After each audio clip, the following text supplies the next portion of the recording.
Hey, welcome to Tech Garage, presented by RockAuto.com. Well, we got our M45 into the shop at top speed. Yeah, 2 miles an hour, not going too quick. But you know, we're thinking it's in limp home mode, that it has a problem. Not sure what it was. Got to check engine light, scanned it, come up with a slew of actual throttle body codes out here. Even a 17 code that talked a little bit about automatic transmission with throttle position sensors. So we thought we would start at least underneath the hood. And the first thing you want to do is a good visual inspection. Everything seems to be intact. Everything looks pretty good. So kind of another obvious clue is we got our master tech Josh. He hooked up a scan tool for us, and you can look at the scan tool right here. This is pretty cool. We were driving along, and Josh, go ahead and hit the throttle pedal. This is the accelerator pedal position sensor, and that's located in the car. So you can actually see that's fluctuating. And on the right side over there is the throttle position sensor, which is located out here. And we weren't getting any response from it whatsoever. So pretty much got a problem somewhere going on in the throttle body. Not sure where, Dave. Well, John, since we were going about 2 miles an hour, I kind of figured it was at the throttle body, so I brought the schematics for us so we can check it out. Yeah, smart man. Schematic is the way to go. You don't want to go poking and prodding on any of these computer cars. We say that time and time again. There's so many electronics now, and it's not the way it used to be. Super dangerous. And take a look at the schematic. This is pretty cool. So inside the car, and we'll talk about it later, we'll look at a nice demo setup after the commercial break on all these parts. But the accelerator pedal position sensors in the car sends a signal, and bam, there's 2 throttle position sensors. Redundant. Safety issues, man. I don't want this thing to run away. I want to make sure when I push the throttle, it's in the right place. Then over there, you have the actual throttle motor control on the left-hand side. You can see that running down. So Dave, I'm pretty sure we need to just go with the motor itself and see what's going on. You got it. And the 2 motor ports there, number 5 and number 6. And as we look at this, that is the top 2. Perfect. Yep. Well, you brought me a DVOM, so you're ahead of the game. Yep. We're in good shape. We'll get this fired up, and basically just, we can go ohms of resistance. That motor should have an actual specification. You hold that. Okay. And 5 and 6. Yep. Let's the top just 2. verify it. That's, yes, sir. What color wires you got up there? All right, for number 6, you got blue and black. There it is. Yep. And number 5, blue and white. Look at that. Confirm, confirm. So that's a good thing. So we're not going to poke and prod what we don't want to. Power's off. We got an ohm meter hooked up. And I'm going to go, can I borrow your glasses? Oh, that's right. I got mine on. Holy mackerel. Let me get in here on 5 and 6. All right, I'm on those 2 terminals. What are you showing? Nothing, John. OL, out of limits. That means we have an open circuit. Wow. I wish they were all that easy. I mean, that may be the problem. There may be more, but we do know that the wire going into the actual motor that moves the throttle's open. There's nothing going on. There should be a resistance value. It's a motor. There's windings in there. We don't have that at all. So, Dave, it's time to replace the throttle body, man. You got it, and the solution's probably not as hard as you think. No, it's not. And I'll tell you what, we got some cool demos over on the bench, so stay around. You don't want to miss this. You'll learn how this whole system works. We'll be back with more Tech Garage presented by RockAuto.com. Tech Garage, presented by RockAuto.com, is brought to you by Magic Creeper, the most versatile creeper ever. NH Oil Undercoating, the official oil-based rust prevention system. And by RockAuto.com, all the parts your car will ever need. Welcome back to Tech Garage, presented by RockAuto.com. Now, taking off that throttle body was super simple. We just took off the air duct work, unplugged the throttle body connector, and 4 bolts around there, and voila, it was off in our hands, no problem. Now, Dave and Josh, they're over there putting it on right now as we speak. We'll check in with them in a little while. Let's talk a little bit about drive-by-wire and drive-by-cable. We'll start with the old school right here, drive-by-cable. You guys all remember that. The cable's attached right here. You just pull the pedal, and bam, you open the throttle. Well, on the other side over there is a throttle position sensor. And how does that work? It's still computer command control. You can look at this graphic right here, and you can see the wide open throttle. When wide open throttle, you're going to have a signal returning back about 4.5 volts, and on the bottom at idle, have about a 0.5 volt. And I can actually show it to you right here in action. So if you look at our oscilloscope right here, on the bottom we have about 4.5 volts, and I'm slowly going to creep up the throttle. And as I creep it up, you see about half throttles, 2 volts, 2.5, all the way up to about 4.5 volts, 4.12, and then I release the throttle, it comes down. That's an old drive-by cable system, but what did you come here for? Ooh, technology, Tech Garage, that's what we're all about. Check it out, drive-by wire, that's what's going on today. you have an accelerator pedal position sensor located right here up under the dash on your pedal itself. So you're pushing your pedal, and when you push your pedal, it's sending a signal to the computer. The computer's then getting that signal, just like a throttle position sensor, almost the same, and there's a couple of them. There's redundance, there's checks, there's all kinds of things going on in there to make sure the car is going to be safe. So I'm pushing that, computer's getting a signal, no connection whatsoever. Then what happens is the throttle body outside, which they're replacing over there, actually gets that signal and runs the motor to open and close the throttle. Inside of there is a pair of throttle position sensors, 2 of them. Sometimes they're opposite of each other, but they're redundant. So we're actually looking at 2 of them. So believe you me, if these guys are not talking to the accelerator pedal position sensor and they're not matching, oop, powering down. You go into that limp home mode, that car's not going to move anywhere. I actually hooked one up here. I can simulate it and show you how it works. This is so cool. This is an actual, let's say this is the throttle position or the actual accelerator pedal position sensor in the car. Got it hooked up to a battery source, and what I'll do, it's actually pulse width modulated. This is not. This is just a variable resistor, like 50% on would be half throttle, 100% would be wide open throttle, but check this out. I can go ahead and I can open it up. Now I can slam it on wide open throttle, bam, there it goes. Or I can creep it nice and slowly. So I can show you as the voltage changes, it's actually running that motor that Dave and I checked over there, and it's opening and closing it. Now check this out. I'll move it to the side for you. You can see on the side right here, these are the actual gearing that's going on inside of there. So as I sweep it, open and close, you can see that's actually sweeping. This middle gear is a gear reduction. Man, that is so cool. Now I'm going to shut it off, and I'm going to pop this off for you and get this electricity out of the way. And we can actually take this off right here. This is the gear reduction. So this is helping with gear reduction to open and close that throttle because it needs a lot of tension to do that. Now there's the motor. There's the motor that actually moves it. Now Dave had an OL signal on that motor, so I'm going to move it over here. I actually have a DVOM. This one we know is working. We can pull out a DVOM and we can switch that to ohms of resistance. And when we switch it to ohms of resistance, his said OL, we're actually going to go across these 2 terminals. So when we go across these 2 terminals, look at that. We should have a nice reading right there. Okay, I don't know what it is. You'd have to look at the factory service manual, but at least you have continuity or have a connection in that motor so those windings can then spin it and open it. Man, I'll tell you what, only on Tech Garage can you see inside and how it works. I hope that helps you guys out a lot. We need to get over to the Infinity and check in with Dave and Josh. Man, we're making great progress. Just installed the new throttle body, but before we did that, we had to get all the old gasket material off of it, installed a new throttle body gasket. You don't want to put on a new throttle body without the gasket because it can cause some serious problems with some vacuum leaks. All these electronics do not like a vacuum leak. So all that's left to do, we did, is the 2 top bolts. We did the 2 bottom ones already. You got it. We got the 2 top ones on. We just need to torque them here to spec. All right, that one's good. Nice. Yeah. We're close on these, I think. There we go. Awesome. We're good. Awesome. I'm going to go ahead and put this air duct back on. One thing you want to do is make sure that your tightening screws on the clamps are at the top. Once you start to put these on, if they're at the bottom, it's going to be a little bit more difficult. But after I do this, I'm going to connect this connector back to the throttle body. And once we get it connected, we can't just fire it up. There's actually a learning procedure that we need to go through. These came with the instructions for the throttle body. And this will tell us everything we need to know about getting up and running. We're going to do that a little later in the show, but first up, we've got a little Garage Ed from the professor himself, John Gardner. That's when we come back to Tech Garage, presented by RockAuto.com.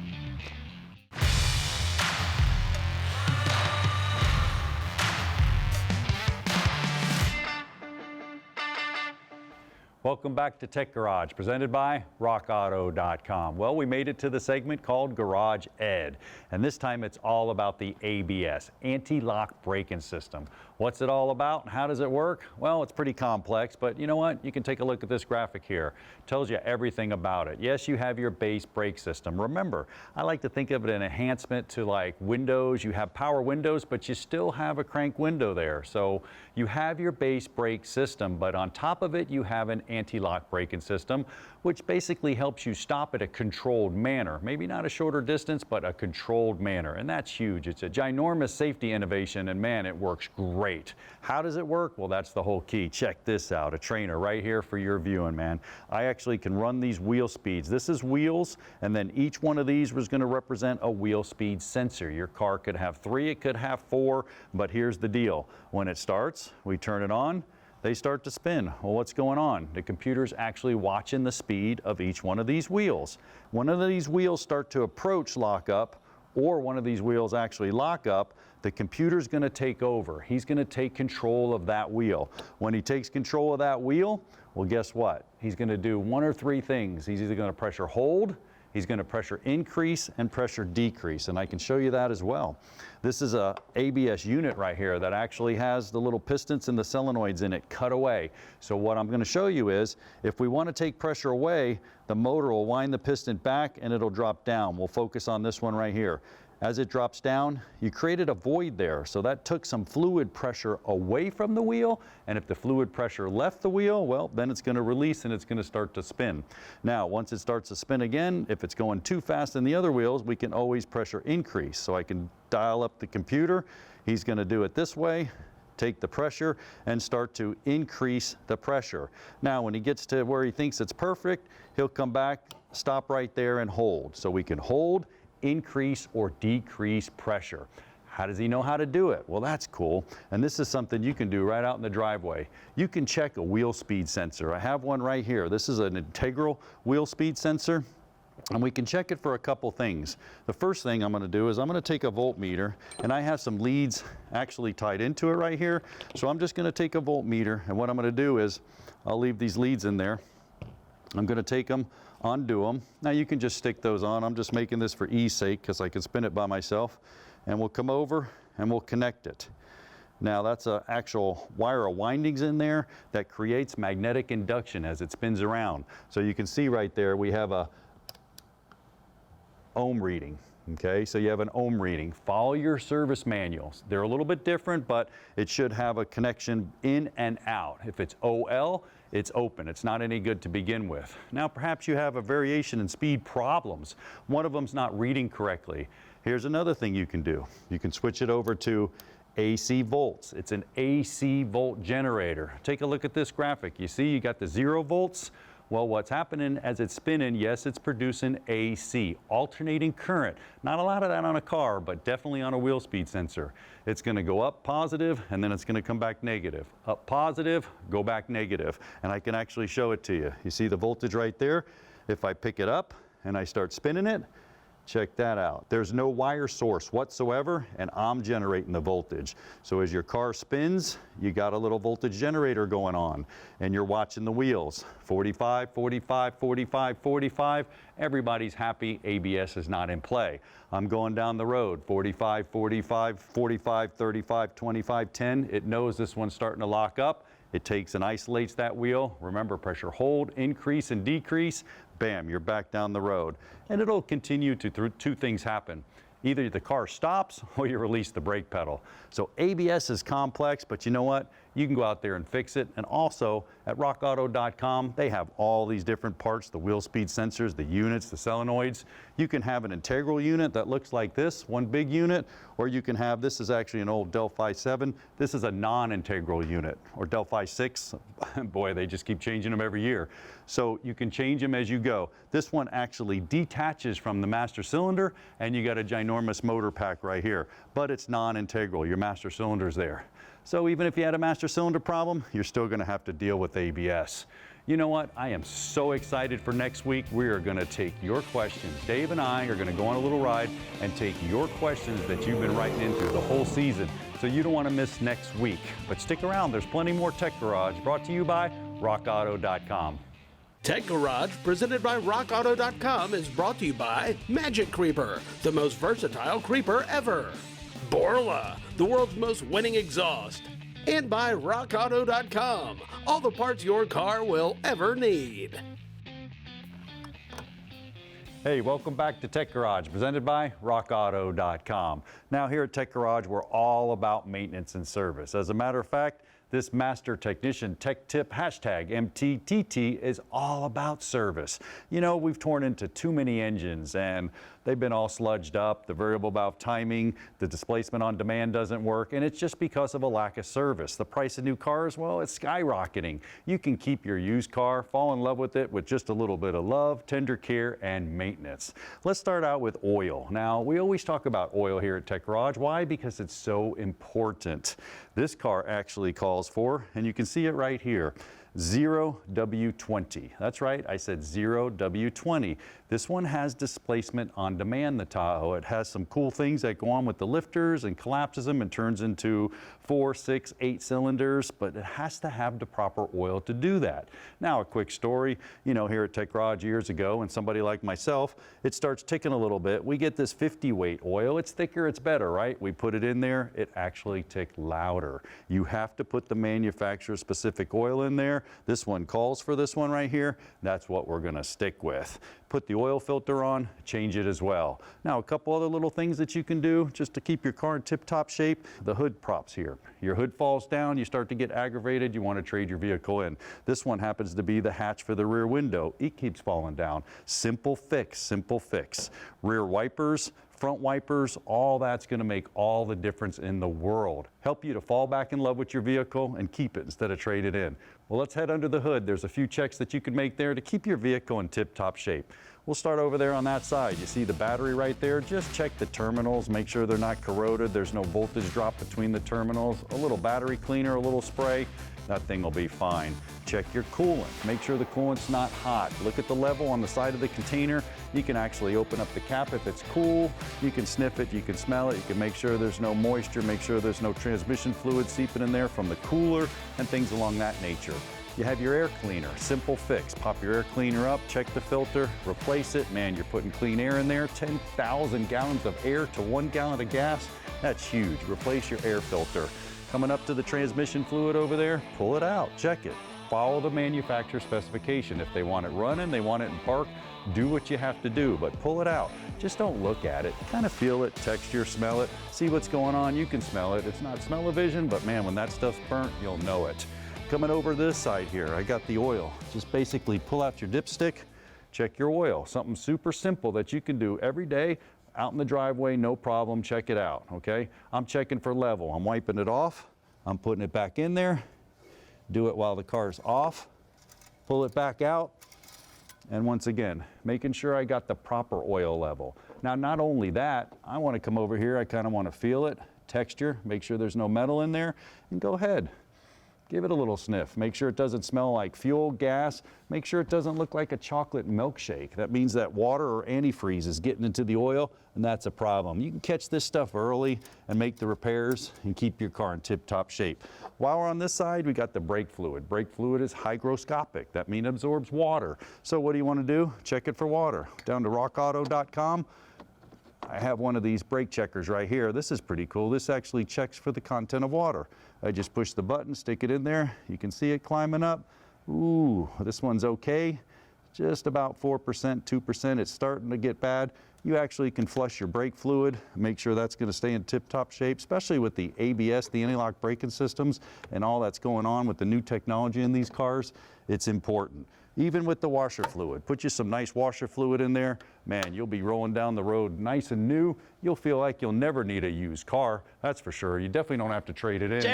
James! Hold on now. James! It's John. John, you sure it's not James? Josh, get out of here, man. Hey, I got a great deal for you outside. I got a beaut, a real beaut. You sure you don't want it? I don't want it. Hold No, on. we're gonna I got keep it. I got a card. I got a card for it. Take them. Give them to your family. Tell you what. Just don't give this to your kids. It's bad for you. I don't even smoke, okay? Get out of here. You know what? You want to avoid the used car salesman? Let's just head over to rockauto.com.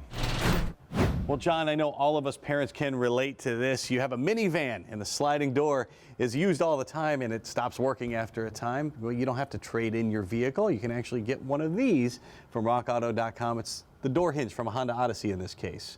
Yeah, yes, the door hinge roller, and you have that big minivan, 2 big doors, they're electric, they're rattling and out of whack. You think, oh, this is going to be expensive, a trip to the dealer, maybe I should just junk the van and buy a new $50,000 van. Well, Door hinge rollers, it's relatively expensive, less than 30 bucks. It's something a do-it-yourselfer can do. The electric part isn't what breaks, it's just this. And yeah, you've saved 49,000 whatever bucks. And you might find yourself in a similar situation. You have an electric vehicle, it's not keeping its charge. You think, oh my gosh, I need a new car. But there's a simpler solution thanks to rockauto.com. Yeah, the batteries in the new hybrid vehicles can be intimidating. You think, oh my gosh, that's, you got to be an electrical engineering expert to replace that. You really don't. They're a couple $1,000s, but a do-it-yourselfer can replace them. And once again, you've saved tens of thousands of dollars compared to the price of a new car. Well, rockauto.com has parts that we thought were dealer-only parts, and in fact, they have all the parts your car will ever need. John Gardner, you're the only host that I will ever need. Are we 12 for 12 on Tech Garage or not? The moment of truth. I got the APP on one side, TPS on the other, and we got Josh in the car. Josh, fire it up. Oh man, pop it. Woo, look at that. Awesome. Dave, we got numbers, man. We're in good shape. John, did you really need the scan tool? I mean, it's revving now and it wasn't doing anything before. Good point, Dave, but this is an M45, speaking of revving, with a V8. Woo, this thing's fast. So all that's left is a test drive. Yeah, man. Dibs. Oh, always. Anyway, check us out next week. There's more Tech Garage presented by rockauto.com. See ya. Production assistance for Tech Garage is provided by Chipola College, located in Marianna, Florida. Founded in 1947, Chipola was ranked recently as one of the top 3 community colleges in the United States.